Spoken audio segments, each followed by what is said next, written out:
All right, this is a speech given by the Lubavitcher Rebbe in 1991. And it talks about the giving of the Torah and what exactly is the Torah and about Moshiach and what is Moshiach and how Moshiach is tied up with the Torah and how it says that when Moshiach comes, there's going to be two amazing opposites. On one hand, the Torah is never going to change. The Torah that God gave, the way that it's explained according to the rabbis, is never going to change. Every word is eternal, and the explanations are eternal. But on the other hand, it says that the Mashiach is going to make a new Torah, Torah Chadasha. So is it going to be new? Yes, 100% new. Is it going to be the same? 100% same. Never going to change. And so, what does that mean? What does it mean? So let's find the true meaning of what this says that the Torah is going to be new. By the way, this whole thing that the Torah is going to be new is not written in the Torah. It says the Torah is going to come from you. That's the prophecy of Isaiah. But in the Midrash, it says a new Torah will come from me. Torah Chadasha Me'iti Tetzei, Chidush Torah Me'iti Tetzei. The Torah will be renewed for me. So it's one of the Midrashim that explains, which is the oral Torah, says that it's going to be a new Torah. So let's explain what does this mean. Here we go. Dover kama pamim rabos. We spoke many times. Shebenosav latochen klali shel yom tov shebo shava kol ashanim. In addition to the fact that a holiday, here we're talking about the holiday of Shavuot. The holiday of Shavuot is when the Torah was given, and that is equal all the years. Yeshnam, there is also limudim yuchadim. There's special lessons when this day came. B'shana misyonet. Every year there's every day is a new lessons to teach us, and built on the knowledge we knew from before. The same thing is the holidays, the Jewish holidays. Every year that a holiday comes, even though the message is basically the same, it's called the same holiday and it's got the same name, and we do the same commandments and we commemorate the same things. But nevertheless, each one has a totally different, additional new message or new, how do you say, the way of looking, forgot the word, way of looking at the perspective, at a perspective that it offers in each and every holiday, each and every holiday, new facet. Okay, when the Rebbe spoke this, the holiday of Shavuot, it came on Sunday. This year, the holiday of Shavuot comes on Wednesday, Tuesday night, not this week, but next week.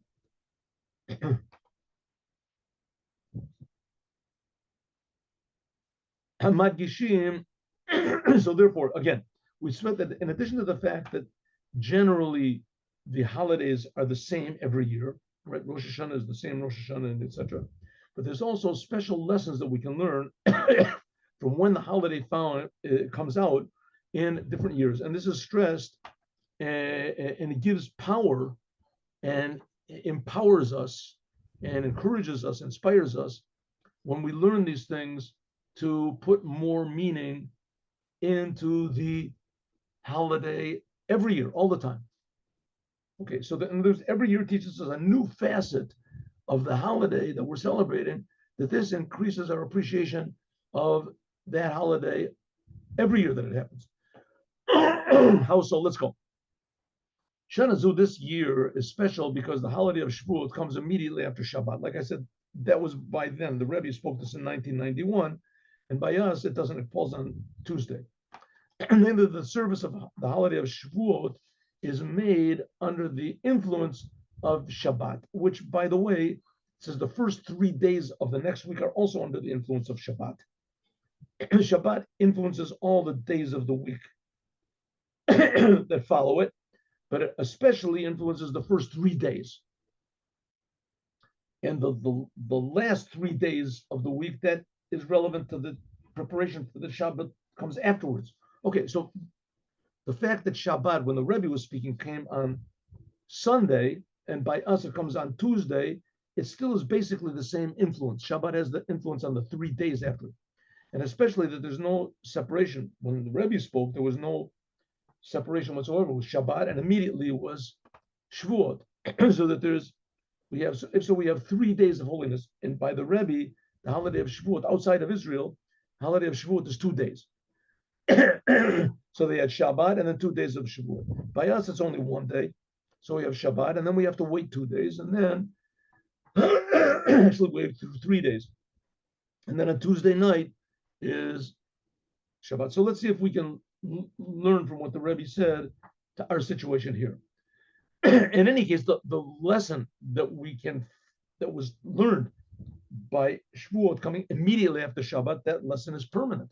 That lesson is permanent, even though the Rebbe spoke this 33 years ago, 33 years ago, but the lesson that was learned is a permanent lesson. Okay.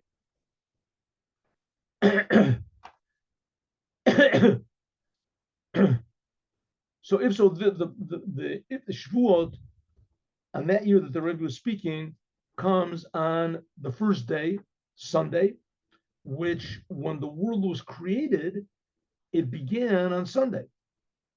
My Sebreshit, right? God created the world in 7 days. The first day was what we call Sunday, and the 7th day was what the world calls Saturday. Right? We can move on, like it's explained, Shashir Shel Yom, that the song of this day is comes immediately after that immediately after this, I'm sorry, immediately after this comes the 2nd day of the week, and after that comes the 3rd day of the week, etc. So by the Rebbe, when the Rebbe spoke this, there was Shabbat, and then there was 2 days of holiday.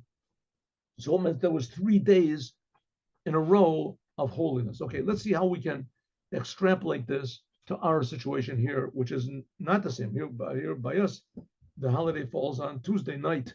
So we have Shabbat, and then we have 3 days of mundane, and then we have, let's see, all things, and especially which are connected to the holidays, they are hashgacha pratit. Hashgacha pratit is an idea which we've spoken about a lot, and it's spoken about a lot in Chassidut. Hashgacha pratit, individually, what hashgacha pratit means. Hashgacha means like direction. You can say observation, but it's not direction. Management, pratit. Hashgacha in this case means management, pratit, individual. Everything that happens in the world is managed and observed, cared about by God. Every detail. Pratit means details. And this really brings itself out in a revealed way in the commandments and things that are obviously holy. But the fact is, everything in the world you can learn a message from, because God is directing everything in the world. And how he does it, it's not, you don't see godliness itself. You have to really look hard and try to understand. And it's not always do you get the message right, or it seems things seem to be insignificant. But the fact is, nothing in the world is insignificant. Hashgacha pratit means that every detail of the world and every interaction, including, some whatever is fish down 20,000 leagues under the sea, eats up another fish, that is somehow or other fits into the big plan of the whole creation, because the creation is very important to God. Okay, so everything is very exact. So from this we can understand that if the holiday of Shavuot, with the day that it comes out on, there must be a special teaching even more, and it gives us also empowers us to do the job of Yom Tov, what we're supposed to do. Okay, so the Rebbe is going to figure this out. He's going to express it by Yom, if Shavuot falls on Sunday and Monday. And we're going to try in this class to understand what the Rebbe says, and also to apply it to Wednesday. That's when our holiday of Shavuot is. It's on Wednesday, after 3 days. Tuesday night.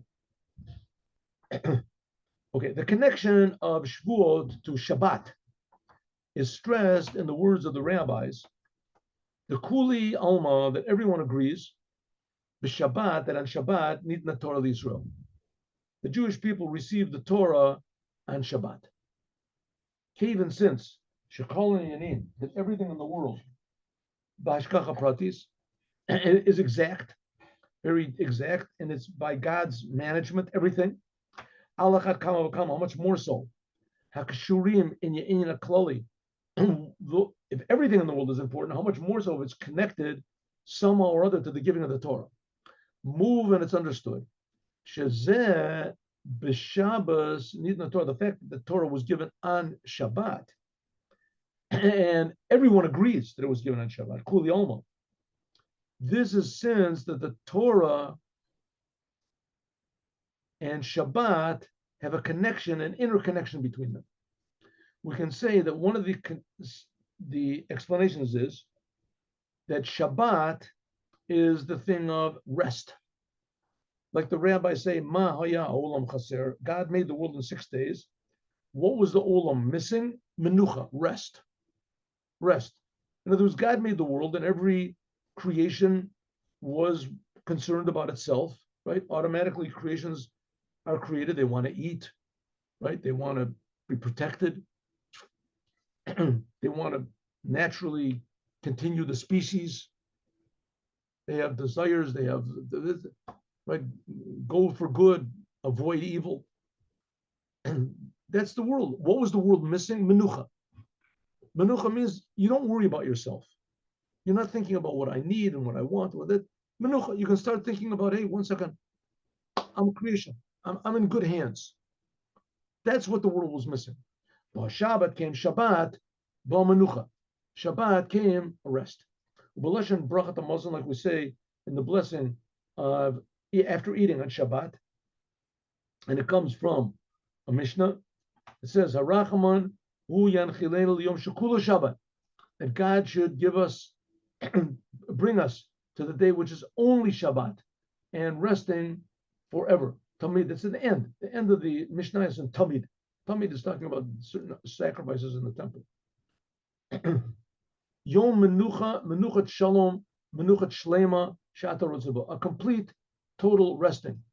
What do you mean resting? Like I said before, that we realize that God is creating us, and we're in good hands, and that nothing is ours anyway, and that God just wants us to be partners. But that's why are we partners? Because that's what God wants. And so God provides for us, and his son of Farnes to call, he provides for us, and he cares for us, and he protects us, and etc. So we're in good hands. We have to do our part, yes, true, but we have to do our part because that's what God wants us to do. Inyan Manucha, the whole idea of rest in this world, nifal is especially by means of the giving of the Torah. Like the rabbis say on the pasuk, "Vaye'erev vayiboker yom shishi." It was the morning and it was the evening. It was the evening and the morning, Yom Shishi. That's how God created the world, right? First of all, the evening and then the morning. 6 days. It says Ha Shishi. It was evening and it was morning, Yom Shishi. Now, all the other days of creation, it says Yom Echad, Yom Sheni, Yom Shlishi, right? Yom Revi'i, Yom Chamishi. When it came to Shishi, it doesn't say Yom Shishi. It says Yom Ha Shishi.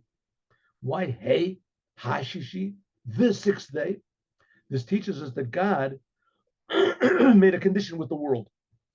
Walmart, it says, in Israel, if the Jews receive the Torah, what's the Torah? How does the hey? So it says, hey is the 5 books of Moses, and also another way of looking at it, Ha Shishi, the famous 6th day.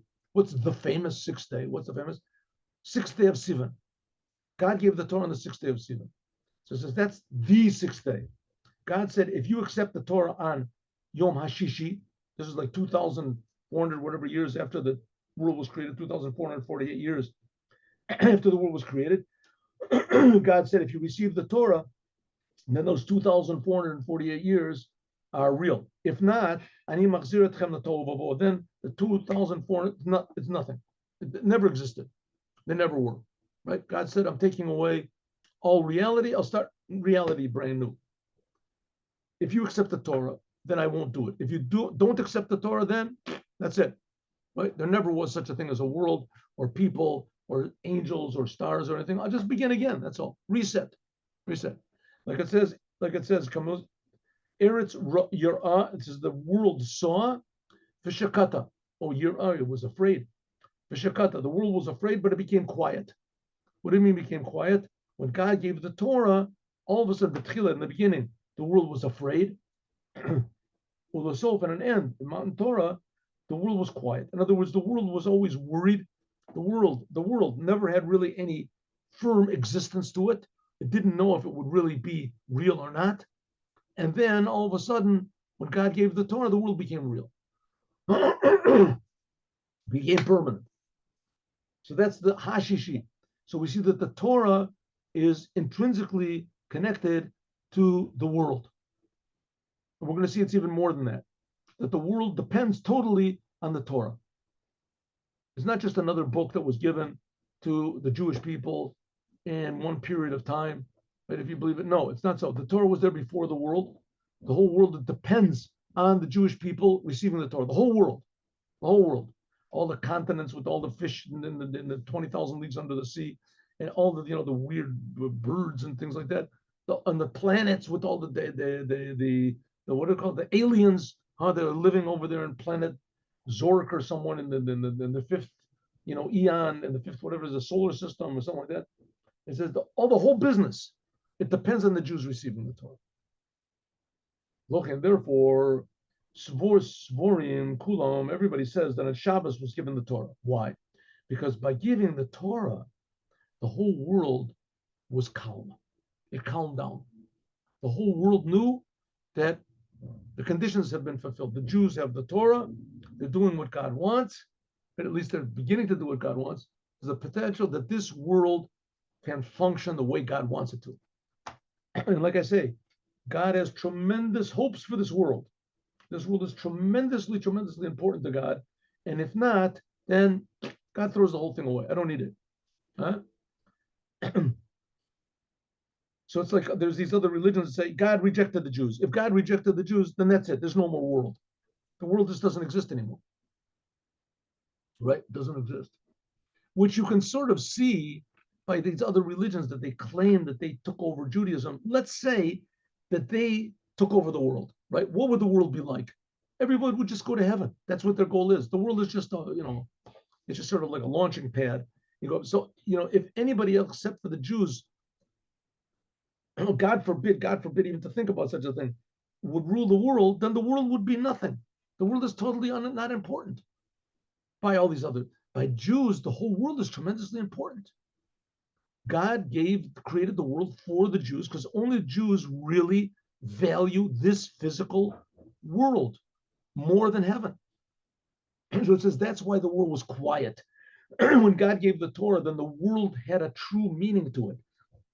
Shleimus Inyan, the but Shabbos, when Shabbat comes, there comes rest. Shahaya Chaser b'sheish yamim. This was missing the 6 days of creation before Shabbat came. Habir Bakach, the explanation is Shemenucha nif'ala davka alidei Shabbat the Torah. Let's explain this. How is it that Shabbat and the Torah bring certainty and rest to the world? I mean, let's not get out of proportion over here. Let's not get out of proportion. I mean, the world is a really big place, and there's billions of people living in the world, and all these people have their own individual lives with their individual plans and their problems, and there's families and there's countries and there's billions and billions of people in the world, and you want to tell me that the whole business depends on the Jewish people doing the Torah? I mean, how many? Let's say all the Jewish people doing the Torah. How many Jews are there in the world? 2 million. How many Jews can do the Torah? Those 2 million, a lot of them are children that they don't do the Torah. They're under the age of 13. And women, the positive commandments that deal with time putting on tefillin, they also don't do. So how many Jews we're talking? Let's say we're talking about 10 million. Good, 10 million. You want to tell me that that 8 billion, I think it's 8 billion, 8.5 billion people. That was like a week ago. Was it 8.5? Maybe now it's 9 billion. People, they all depend on this thing the Jews getting. And what's the big deal? The Jews getting the Torah. It's not like discovering all of a sudden perpetual motion or the secret how to make food from seaweed or something like that. From ocean water, you can feed the whole population of the world. What do? They got the Torah. They got this book, and they're doing, and the whole world depends on the Jewish people doing this book. What's the Jews? What's the world? How can that possibly be? Shabbat. Oh, it's not Shabbat. That's an important thing. Why? Now we're going to see. And the point the Rebbe wants to make over here is that it's God's world. It's not our world. It's God's world. And everything that happens in the world, it doesn't take it out of that category of being God's world. Right? Of course, it's very easy to forget this. It's not, somebody scratches my car. It's not saying it's the Lord's world. I'm not curious. If somebody scratches someone else's car, then I can say, listen, you have to take it easy because it's God's world. And if somebody scratches my car, then it's a little, right? That's a little bit different. I'm not so logical anymore about this whole business, right? And that's what I'd have to wait until the morning. I can give the class and then I can explain it. But meanwhile, I'm churning inside. Why? And he did it on purpose, right? He came and scratched my car on purpose. Okay, but the fact of the matter is that the Torah gives a whole different way of looking at the world, and the problem is exactly that: selfishness. I can explain it to anyone else. When it comes to myself, then it's a big battle. To say it is not such a big battle, right? I had to come to the ideas. I had to come to the conclusion myself. Okay, so I had a little experience in life, and I read a lot of things in this. So I come. But when it comes to me, that's what it really means. That's when we see, is the world calm or not? When it comes to me. Okay, so let's see how it is that the whole entire world, and in this case, the whole entire world, everybody can say to themselves, is talking about me. How can Shabbat and Torah bring relief and calmness to the world? Ha'olam, the world, mitzad atzmo, on its own. Let's see how long this is. Okay, let's see what we can do. Here we go. Ha'olam, on its own, Nirba was created in a way of changing and movement, dynamic. The world is moving. Nothing in the world is resting. I think, and I mean, as far as I know, the more that physics delves into what the atom is, the more they realize that nothing is stable. That there's no such thing as stable. It came out, there was the famous thing which is called the uncertainty principle. And I think that's the whole idea of quantum physics, I think, is that nothing can really be certain. You never can be certain. You can get tremendously high levels of probability that things will happen. But to be certain, you can never be certain. And why? Because nothing is really stable all the time. Things are always moving and changing. And there's interactions that are constant.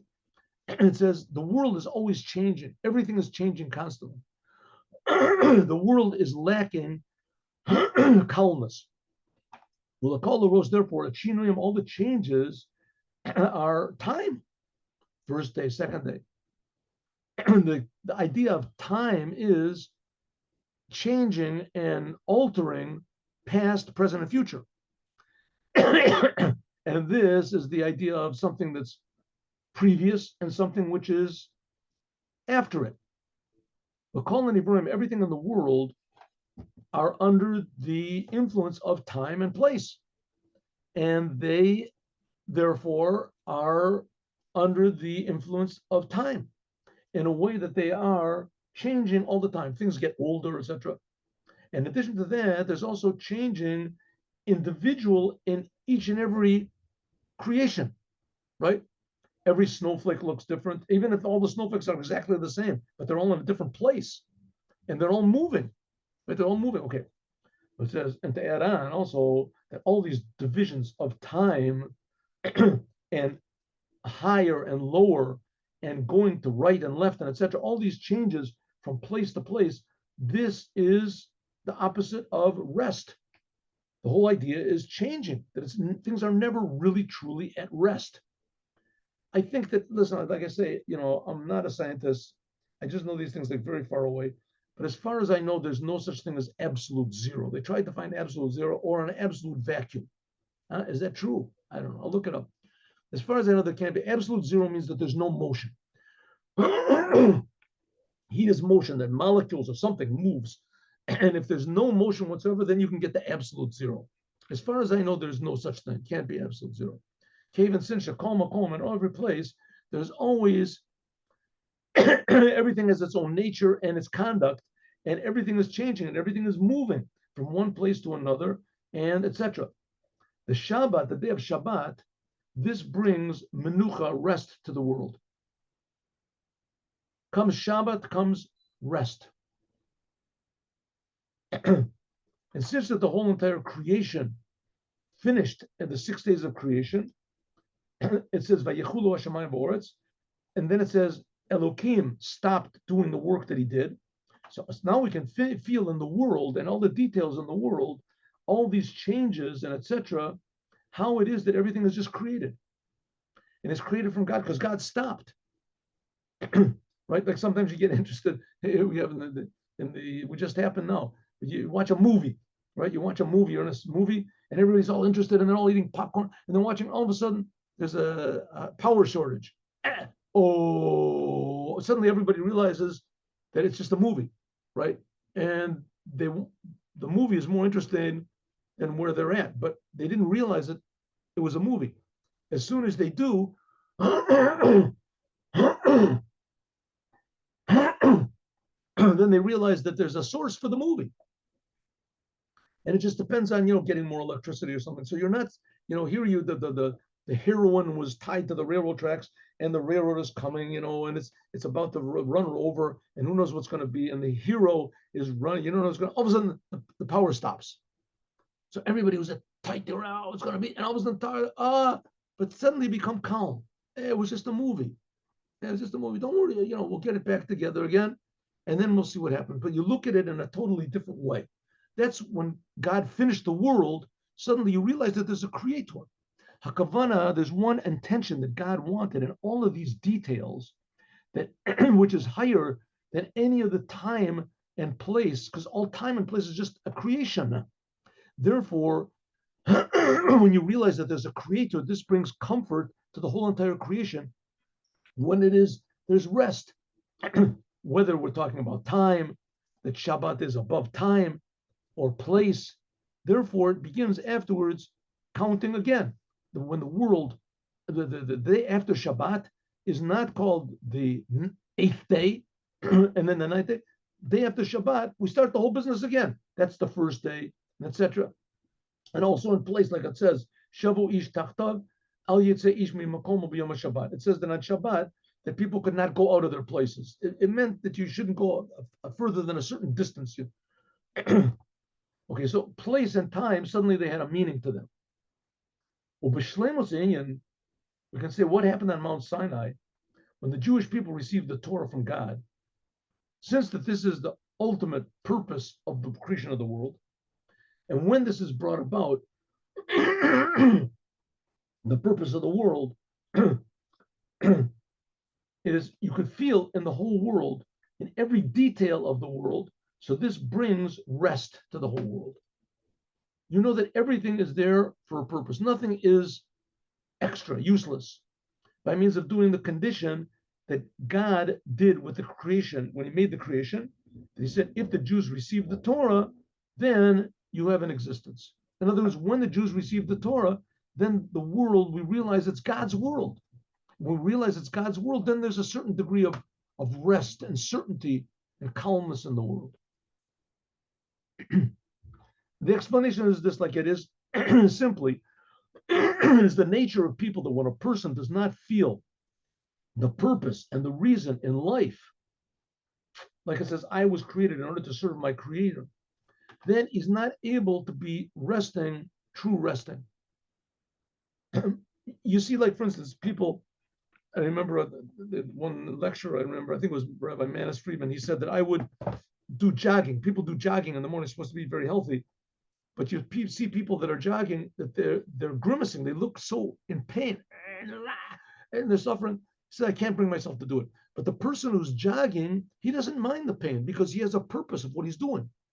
He's doing it because he wants to run a mile, because he wants to be more healthy, because he wants to stay in shape, whatever the reason he's doing it. But as a person feels a why he's doing it, then he's calm. Then he can do anything. We have soldiers that go into the worst situations, terrible, terrible situation, but they're doing it to protect their country or whatever the reason is, so that they're willing to do it. Cave since that these changes of time and place and all of the details that are there, they cause, how do you say, a lack of calmness, uncertainty, and what's the word for it? Uncertainty, and there's a word for it, tension in life. That it breaks a person. Davka kasher, only when he feels a goal, the intention why things are happening, and it's found in everything, then this brings to comfort. Which that's the good part of religion in general, right? Even though they might give a bad comfort, but right? But it says you reason here in order to take it easy, don't worry. The reason you're suffering is to go. Sometimes this can be hijacked, right? It can be wrong. You see the devotion of the Nazis, the little children, right? When they were in these big Nuremberg rallies, everybody's willing to give their lives, and they were. They went into the worst situation. They went into Russia, and they were freezing, and they were dying, and they wanted to go to kill people, to kill Russians. And this, why? Because there was going to be a big Reich. There was going to be. They had a reason. When you have a reason to do something, so that reason gives you a motivation, but it gives you a calmness. You're willing to suffer anything for this reason. Okay, it could be a bad reason. There's such a thing as a bad reason. But when you feel the good reason that God creates the world and He's doing it for our benefit, He wants the world to be peaceful, He wants the world to be good, then, so the Mela automatically, the completion of the person is when he sees the purpose why he's in the world. So therefore, that's the idea of menucha. True, he's working, but it's within the framework of a big purpose, namely to do what God wants in the world. And even more, this brings comfort not just to the person himself, but everything that a person does in the world. That this is done in a complete way, and it's done in a successful way, because he feels that somehow or other this is within the big purpose that he's in. Similarly, is the same thing. Al derech zeh, it's also the idea of the giving of the Torah. When the Jewish people received the Torah, it was revealed the purpose of the whole entire creation. The Torah was there before for the Jewish people, and it says the world was created Bereshit, two beginnings for the Torah and the Jewish people. The Jewish people should receive the Torah and the commandments, and that they should do them. And when this happens, that has an effect also on the Gentiles, that they will do what's called the 7 Noahide commandments. And by means of this, the whole world will be a dwelling for God. Therefore, this brings rest and calmness and stability to the whole entire world. On until that from this is drawn down that also that there's rest and stability even to time and place, like it is the resting of Shabbat. That on Shabbat there's blessing to the whole world. In other words, the world is not going to be the way it is now. The whole element of selfishness and false selfishness won't be in the world. Right? The world can get along very well without addictions and without aggression and without lying and cheating. The 6 days of creation, when a person works in the world, then when a person works on things in the world, he's at rest. Why is he at rest? Because true, he's working hard, but he has a big purpose for why he's in the world, to do what God wants and to make this world into a perfect place. So therefore, everything becomes perfected and complete. And that's the idea of giving the Torah. And this we'll talk about, God willing, tomorrow. And now let's do the Yom Yom.